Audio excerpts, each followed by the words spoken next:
Okay, today we're going to do solving quadratic inequalities. Okay, so let's do our first example. X squared minus 6x plus 5 is greater than or equal to 0.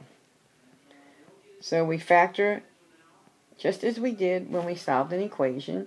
We bring down our x times x, and then we bring down a negative sign. Negative times positive is a negative.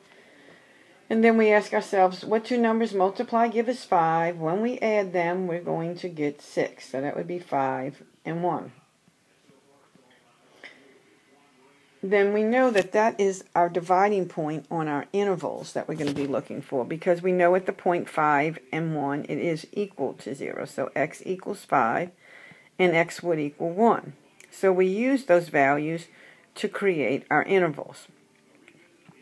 First we make a chart that we're going to test some points. And the points we're going to test are going to come from a number line. We're going to test different values of x. So we put 1, 5 on our number line. And so we're going to test a value less than 1, a value between 1 and 5, and a value greater than 5. So let's start off by testing a value less than 1, 0. If we plug 0 into our factored form, we get 0 minus 5, which would be a negative, and 0 minus 1 is also a negative. So we're asking ourselves, is this value greater than or equal to 0? And since a negative times a negative is a positive, we know that it's greater than or equal to 0, so that would be a yes. Now we're going to test a value between 1 and 5, 2. If we plug 2 into the factored form, we get 2 minus 5 is a negative, and 2 minus 1, however, is a positive value. A negative times a positive is a negative, and when we ask if it's greater than or equal to 0, that would be a no. Now we're going to test a value that is greater than 5, 6. So 6 minus 5 is going to give us a positive value, and 6 minus 1 is going to give us another positive value. A positive times a positive is a positive, and when we ask if it's greater than or equal to 0, it's a yes. So therefore, the values that work are going to be the values from negative infinity up to 1 in union with the values from 5 to infinity. In other words, the values in this section work, or this section work. This section they do not work, and in this section they work. We include brackets because of the equal sign, because it includes the values 1 and 5. Okay, here's another example. X squared minus 10x plus 16 is less than or equal to 0. Again, we factor just like we did when we were solving an equation. X, bring down our negative. Negative times a positive is a negative. And then we ask ourselves what two numbers will multiply and give us 16, that when we add them, we're going to get 10. And that would be 8 and 2. So we get our intervals using 8 and 2 as our dividing point. We set up our little chart, and then we put our value in for x. The middle part, again, is we're plugging the value into the function, and then we are checking to see if it's less than or equal to 0. Our dividing points, as I said earlier, are 2 and 8. So we're looking for a number less than 2, a number between 2 and 8, and a number greater than 8. So we're going to start with a number less than 2, 0. 0 minus 8 gives us a negative. 0 minus 2 gives us a negative. And then we're asking ourselves, is that less than or equal to 0? A negative times a negative is a positive, which is not less than or equal to 0. Now we're going to test the point between 2 and 8, 3. Plug 3 into our factored form. We get 3 minus 8 is a negative. 3 minus 2 is a positive, and a negative times a positive is a negative, And we ask ourselves, is that less than or equal to 0? And that would be a yes. Now we're going to check our last interval, a number larger than 8. We're going to do 9. 9 minus 8 is a positive.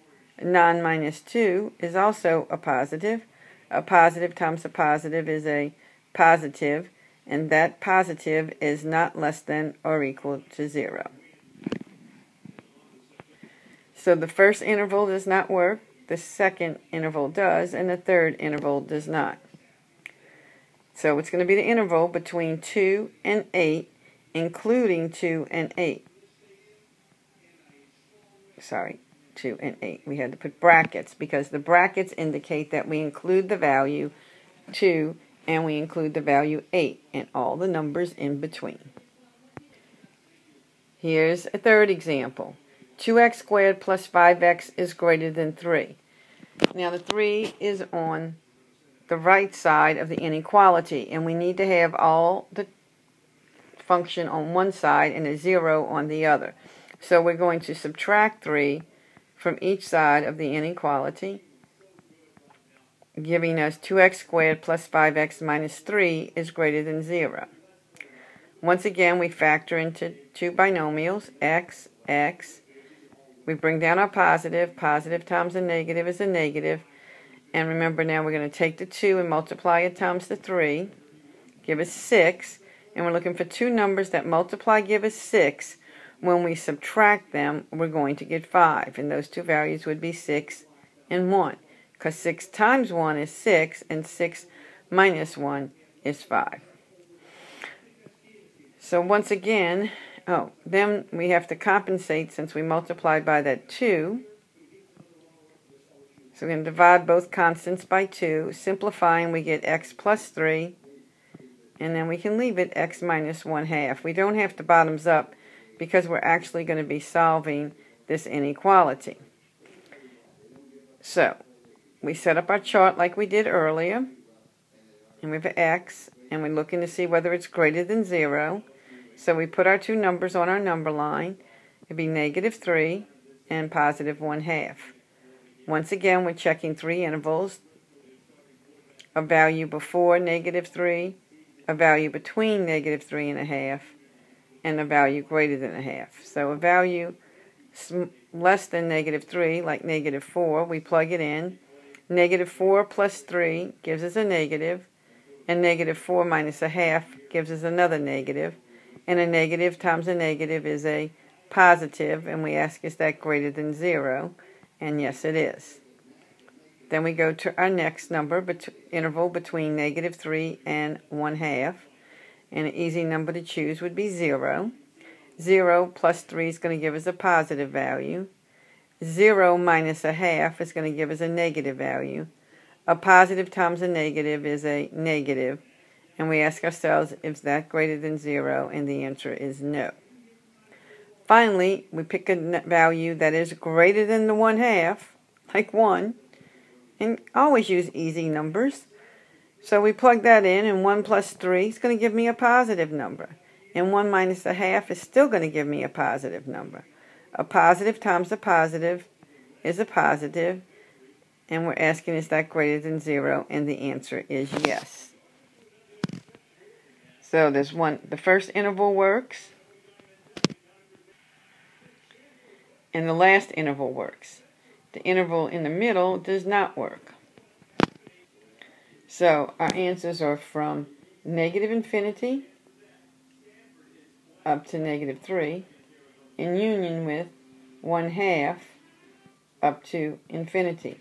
Notice this time we use parentheses on the negative 3 and on the 1/2 because there is no equal sign in our inequality. Well, that's about as complicated as it's going to get. We'll try some more examples in class tomorrow and give you a few problems to do for homework. See you then.